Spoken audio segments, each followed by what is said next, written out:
이것들은 여호와의 절기라. 너희는 공포하여 성회를 삼고 번제와 소제와 희생과 전제를 각각 그날에 여호와께 화제로 드릴지니 이는 여호와의 안식일 위에 너희의 헌물 위에 너희의 모든 서원 예물 위에 너희의 모든 낙헌 예물 위에 너희가 여호와께 드리는 것이니라.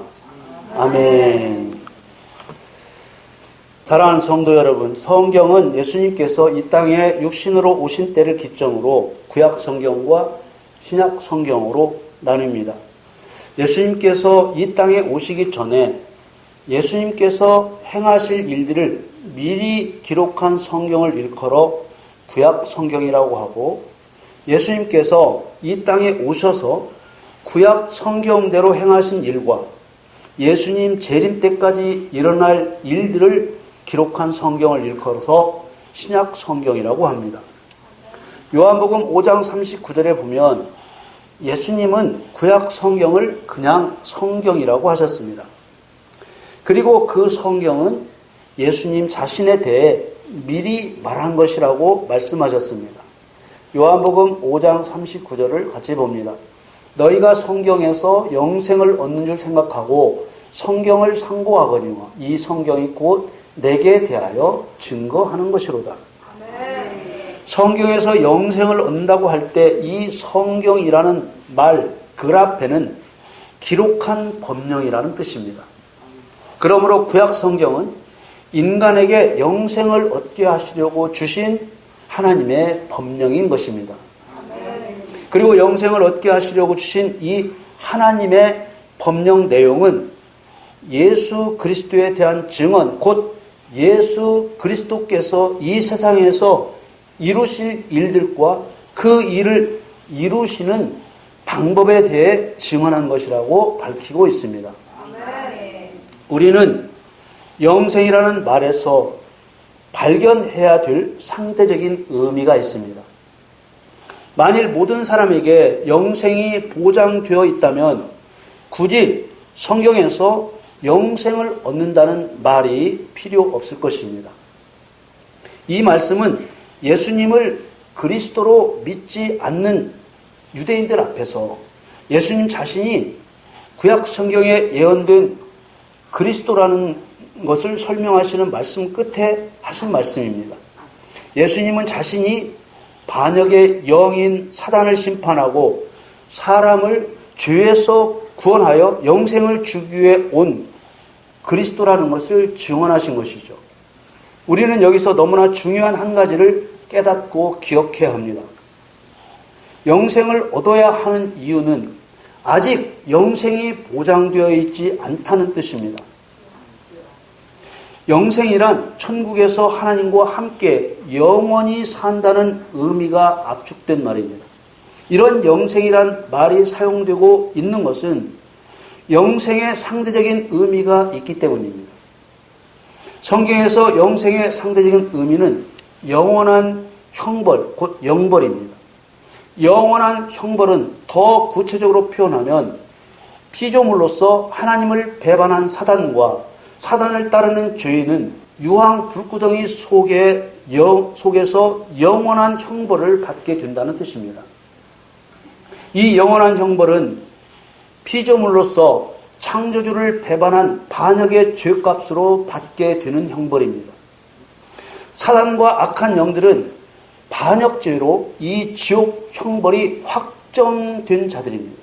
반역죄란 주권자를 배신하는 죄입니다. 사단은 자기를 창조한 하나님처럼 높아져 하나님과 같아지려고 했습니다. 인간도 자기를 창조한 하나님과 같아지려고 했습니다. 사단의 죄와 인간의 죄는 반역죄라는 죄목이 같습니다. 그러나 하나님같이 되려 했던 사단이 범한 반역죄와 인간이 범한 반역죄는 죄목은 같지만 죄질이 다릅니다. 사단은 고의적으로 주권자이신 하나님을 배신했습니다. 그래서 용서가 없습니다. 그러나 인간은 사단의 꼬임을 받아 주권자이신 하나님을 배신한 과실범으로 인정해 주셨습니다. 이렇게 사단과 인간이 같은 죄를 범했지만 다르게 대하시는 이유가 뭐냐? 인간에게 하나님의 은혜를 경험시켜서 하나님을 사랑하게 하려는 창세 전부터 세우신 하나님의 큰 계획 때문입니다. 이러한 사실을 선명하게 밝혀주고 있는 말씀이 에베소서 1장 말씀입니다.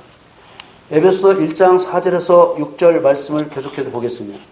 곧 창세 전에 그리스도 안에서 우리를 택하사 우리로 사랑 안에서 그 앞에 거룩하고 흠이 없게 하시려고 그 기쁘신 뜻대로 우리를 예정하사 예수 그리스도로 말미암아 자기의 아들들이 되게 하셨으니 이는 그의 사랑하시는 자 안에서 우리에게 거저 주시는 바 그의 은혜의 영광을 찬미하게 하려는 것이라. 창세 전에 그리스도 안에서 우리를 택하셔서 그리스도의 사랑 안에서 거룩하고 흠이 없게 하셨다는 이 말씀 안에는 우리 인간을 향한 하나님의 계획에 대한 정보가 다 들어있습니다. 구약 성경의 메시아와 같은 의미인 그리스도란 어떤 직책을 위해 정해진 방법에 따라 기름 부음을 받은 자라는 뜻입니다. 우리가 보통 간단하게 기름 부음 받은 자 이렇게 말하고 있죠. 그리스도란 단순히 구원자라는 직책만을 의미하는 것이 아닙니다. 제사장과 선지자와 왕의 직책으로 오신 분이 그리스도이십니다. 이 세 가지 그리스도의 직책에 대해 가끔 여러분들에게 말씀을 드립니다마는 매우 중요한 개념이기 때문에 다시 한번 말씀을 드리겠습니다. 구약 시대의 제사장이란 백성들이 죄사함을 받기 위해 드리는 짐승의 희생 제물을 죽이고 태우는 일을 돕는 직책입니다. 제사장이 없이는 희생 제물을 드릴 수 없었습니다. 이런 제사장의 일은 신약시대에 오늘날 우리가 살고 있는 신약시대에 죄인들의 죄사함을 받게 하는 예수 그리스도와 그리스도인들의 모형입니다. 구약시대의 선지자란 하나님의 말씀을 받아서 말하는 대언자의 직책입니다. 이 직책은 하나님의 계획과 진실을 알리는 직책입니다. 구약 성경을 기록한 모세와 같은 사람들이 바로 선지자들입니다. 이런 선지자의 일은 신약시대의 말씀대로 오신 예수 그리스도의 예표이자 진리의 영이신 거짓을 깨뜨리러 오시는 거짓말하는 사단을 심판하러 오시는 성령에 대한 예표이며 그리스도의 증인으로 부름받은 그리스도인들의 예표입니다. 또 구약시대의 왕이란 왕권을 통해 여호와만이 만왕의 왕이심을 드러내는 직책입니다. 구약시대에 세워진 왕들의 성공과 실패는 희생 제물을 드리는 짐승 제사를 하나님이 원하시는 대로 드렸느냐 드리지 않았느냐 여부에 달려 있었습니다. 그러므로 그리스도를 믿고 죄를 용서받은 그리스도인이란 구약 성경에 기록된 모형의 의미대로 제사장의 직책을 행하여 죄인을 살리고 선지자의 직책을 행하여 진리로서 사단의 거짓말을 깨뜨려서 그리스도에 대한 진실을 증거하고 왕권을 행하여서 하나님이 만왕의 왕 되심을 증거해야 하는 것입니다. 절기란 이런 하나님의 계획들을 순차적으로 이루어가는 모형적인 날들입니다. 이 절기는 다른 말로는 명절입니다. 이 절기나 명절이라고 부르려면 해마다 반복해서 지켜져야 합니다. 어느 해에 한 번만 지키고 만다든지 몇 년 동안만 지키고 마는 것은 절기나 명절로 부르지 않습니다. 그래서 하나님께서는 출애굽기 23장 14절에 너는 매년 3차 내게 절기를 지킬지니라 이렇게 말씀하셨습니다. 그리고 또 아무 때나 지키는 것이 아니고 정하신 때에 지켜야 했습니다. 민수기 9장 2절 말씀에 이스라엘 자손으로 유월절을 그 정기에 정해진 때에 지키게 하라 이렇게 말씀하셨습니다. 본래 절기 명절은 하나님이 만들어 정하신 것입니다. 그래서 성경에 하나님께서 지키도록 명령하신 절기들을 여호와의 절기라고 부르고 있습니다. 성경에는 매년 지키라고 명령하신 유월절과 맥주절과 수장절 이렇게 3대 절기가 있죠. 이 3대 절기를 세세하게 나누면 7대 절기가 됩니다. 유월절 안에 있는 무교절을 나누고 맥주절 안에 들어있는 초실절을 나누고 나팔절, 속죄일, 수장절 이렇게 7대 절기로 나누어 지키게 했습니다. 구약시대 이스라엘 백성들은 매년 정해진 때에 이 절기들을 지켰습니다. 이 여호와의 절기들은 절기 이름에 나타나는 상징적인 의미처럼 여호와 하나님이 이 세상에서 하나님의 목적을 순차적으로 이루어 가시는 방법과 때를 나타낸 날들입니다. 이러한 날을 절기 또는 명절이라고 하는 것입니다. 이처럼 여호와의 율법으로 정한 절기들은 예수 그리스도께서 오셔서 행하실 일들의 그림자라고 성경은 밝히고 있습니다. 골로새서 2장 16절과 17절 말씀을 보겠습니다. 그러므로 먹고 마시는 것과 절기나 월삭이나 안식일을 인하여 누구든지 너희를 편론하지 못하게 하라. 이것들은 장래일의 그림자이나 몸은 그리스도의 것입니다. 사람들은 성경에 나오는 절기들은 이스라엘 사람들만의 명절이라고 말합니다. 그렇지만 그것은 천부당 만부당한 말이죠. 하나님이 우리 하나님은 아니시고 이스라엘 사람들의 하나님만 되시는가요? 그렇지 않습니다. 그리스도께서 이스라엘 사람들만 위해서 오셨나요? 그렇지 않습니다. 예수님은 온 우주 만물의 주인이십니다. 우리들에게도 영광 받으시기를 기뻐하시는 만백성의 하나님이시지요. 골로새서 말씀처럼 절기의 실체이신 그리스도께서 오신 후로는 실제적인 일이 일어나기 때문에 그림자와 같은 일을 더 이상 하지 않는 것입니다. 오늘날 구약 성경에 나오는 율법대로 절기를 지키지 않는다고 해서 절기가 폐지된 것이 아니라는 뜻입니다. 예표와 그림자였던 일들이 이제 신약 시대에는 실제 상황으로 행하기 때문에 모든 구약 성경의 계획들이 완전하게 뜻대로 이루어지는 것입니다. 마태복음 5장 17절 18절 예수님이 하신 말씀을 보겠습니다. 내가 율법이나 선지자나 폐하러 온 줄로 생각지 말라. 폐하러 온 것이 아니오 완전케 하려 함이로다. 진실로 너희에게 이르노니 천지가 없어지기 전에는 율법의 1.1획이라도 반드시 없어지지 아니하고 다 이루리라. 절기 또한 의미대로 완전하게 이루어지는 것입니다.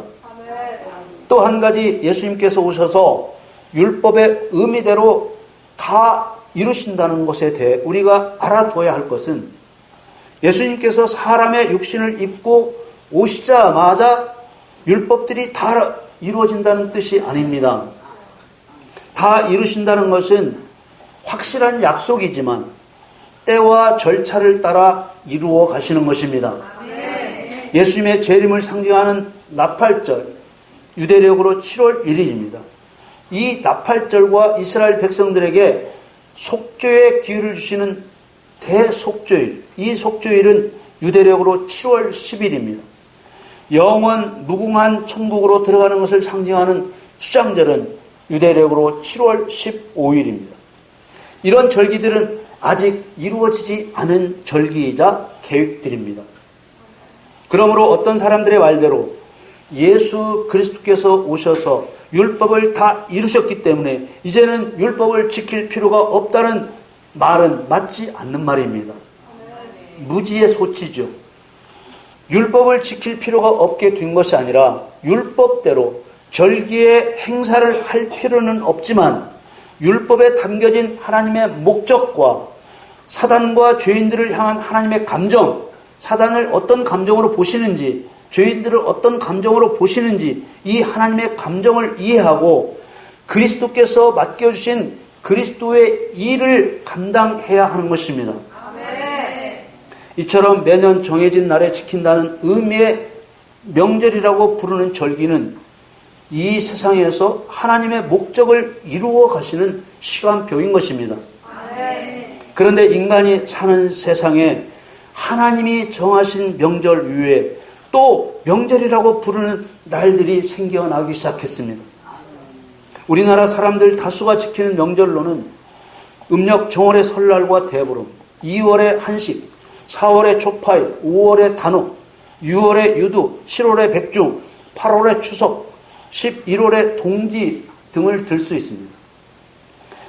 이런 날들이 옛날에는 그냥 계절에 따라 좋은 날, 좋은 때라고 하여서 여러 가지 행사를 가졌는데 이것이 시간이 흐르면서 오랫동안 반복되면서 명절로 정해진 것입니다. 그러나 우리 그리스도인은 인간이 만든 이런 명절들이 생겨난 내면의 일들, 곧 영적인 이유를 살펴보는 것이 중요합니다. 왜 생겨났을까? 물론 시대를 따라 변화하고 있습니다. 아주 오랫동안 명절로 지켜온 이런 명절에 빠뜨리지 않고 행하는 일이 있습니다. 그것이 바로 제사를 지는 일과 여러 가지 신들에게 비는 행위입니다. 조상신이나 천지, 신명, 온갖 귀신들에게 제사를 지내거나 구슬하거나 제물을 바치거나 땅과 피와 같이 미신적인 행위를 하거나 풍악을 울려 귀신들을 기쁘게 해주는 행위들이 반드시 있었습니다. 이것은 더러운 사단이 여호와께 드리는 제사를 흉내내서 하나님을 업신여긴 결과요, 사람들에게는 하나님의 율법을 어기게 만드는 악한 의도가 숨어 있는 것입니다. 하나님의 절기에 그런 것처럼 인간의 명절도 제사는 필수적이었다 그 말입니다. 여호와께 제사를 드릴 때는 반드시 제물을 드려야 했습니다. 오늘 본문 레위기 23장 37절 말씀에 이것들은 여호와의 절기라 너희는 공포하여 성회를 삼고 번제와 소제와 희생과 전제를 각각 그날의 여호와께 화제로 드릴지니. 여호와의 절기는 7절기뿐만 아니라 안식일도 포함되어 있습니다. 이 절기에 빠지지 않고 행한 일은 반드시 짐승이 죽어 피는 뿌려지고 살과 뼈가 태워지는 일이었습니다. 이런 번제, 동물 제물을 태우는 제사를 드리는 의미는 하나님의 원수이며 사람의 원수인 사단에게 모든 죄를 옮겨놓고 전가해놓고 멸해버리는 상징적인 일이었습니다. 이 제물은 다른 제물로 대체될 수가 없었습니다. 오늘 본문 23장 38절에 이는 여호와의 안식일 이외에 너희의 헌물 이외에 너희의 모든 서원 예물 이외에 너희의 모든 낙헌 예물 이외에 너희가 여호와께 드리는 것입니다. 절기 때 드리는 모든 제사에는 반드시 사단의 상징인 짐승이 죽어야만 했습니다. 어떤 사람들은 구약시대에 죽였던 짐승은 십자가에서 죽임 당하신 예수님의 상징이라고 하는 사람들이 있습니다.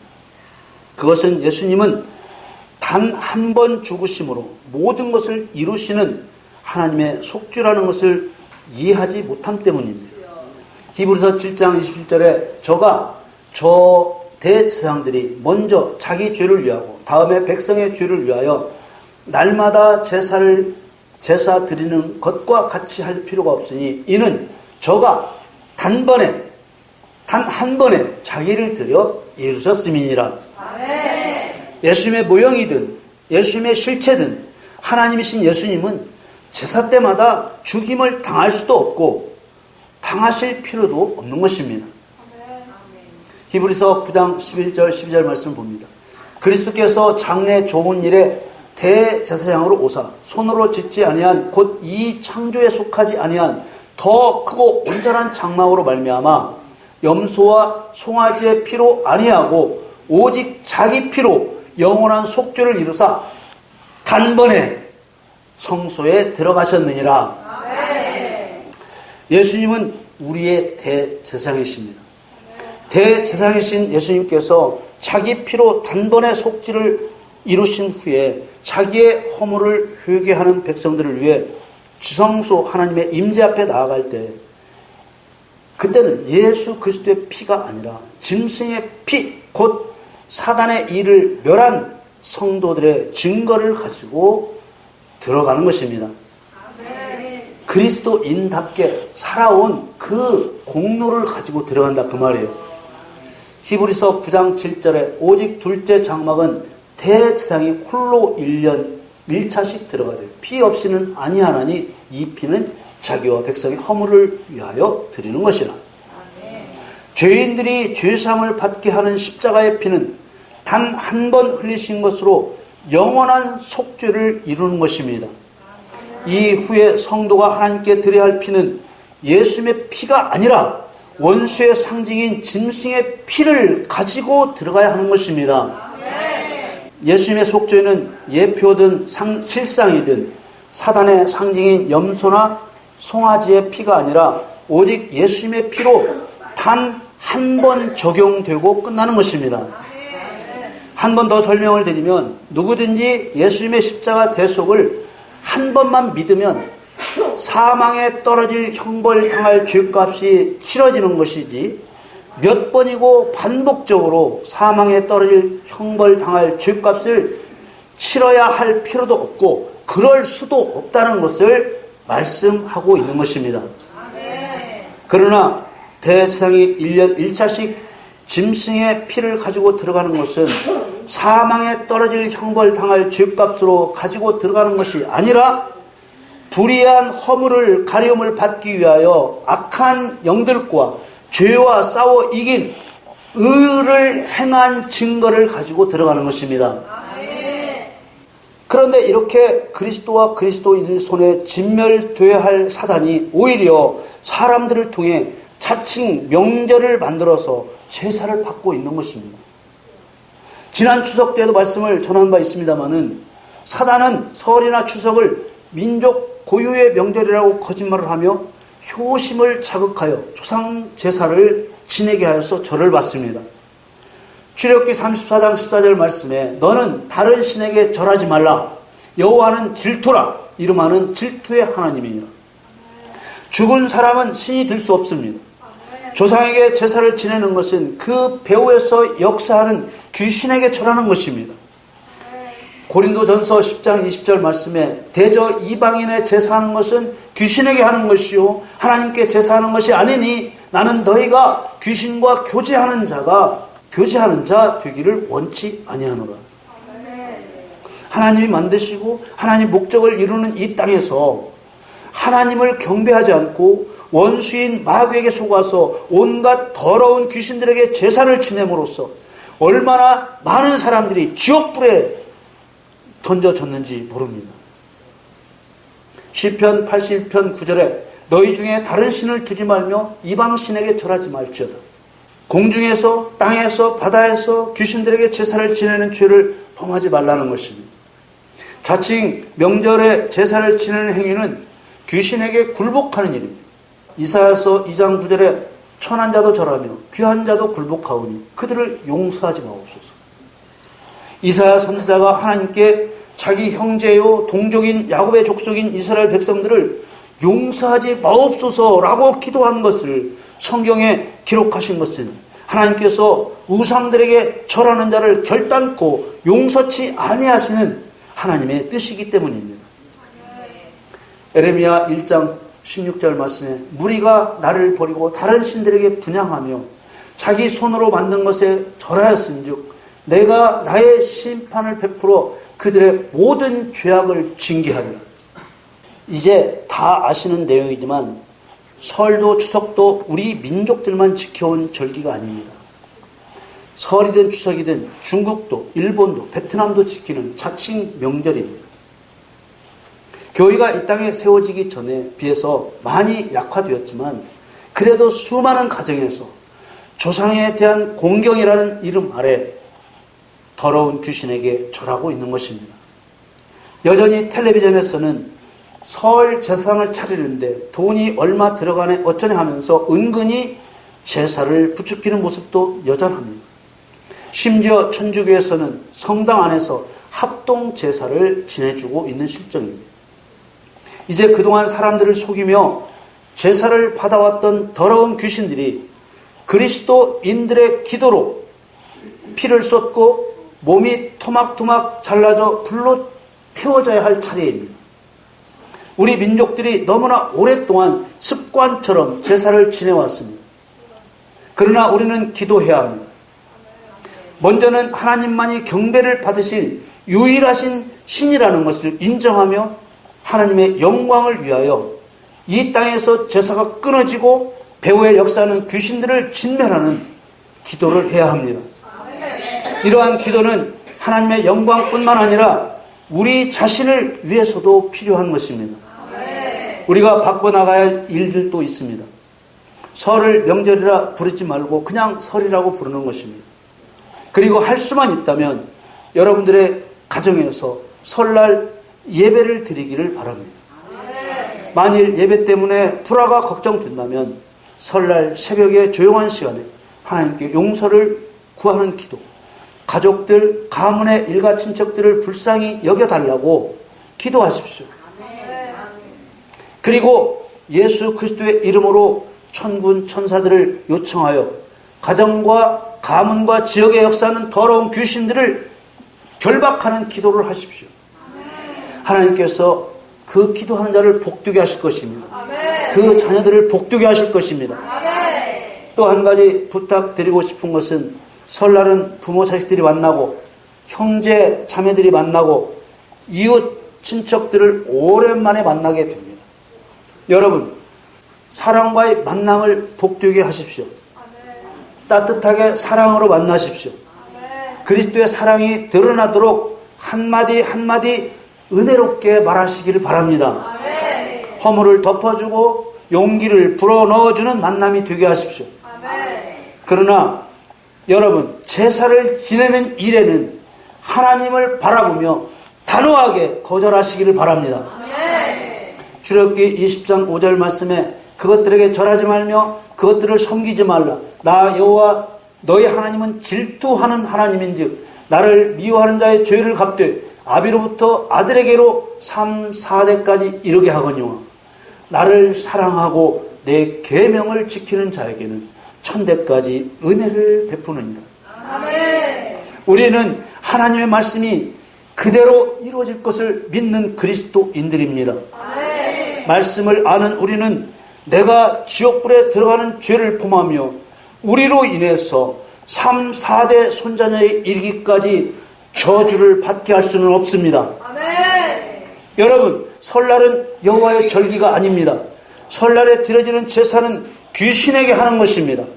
여러분 모두 설날에 여호와 하나님을 멸시하고 제사 받으려고 기다리는 더러운 귀신들을 예수님 앞에 무릎 꿇리는 축복의 설날이 되기를 예수님의 이름으로 축원합니다.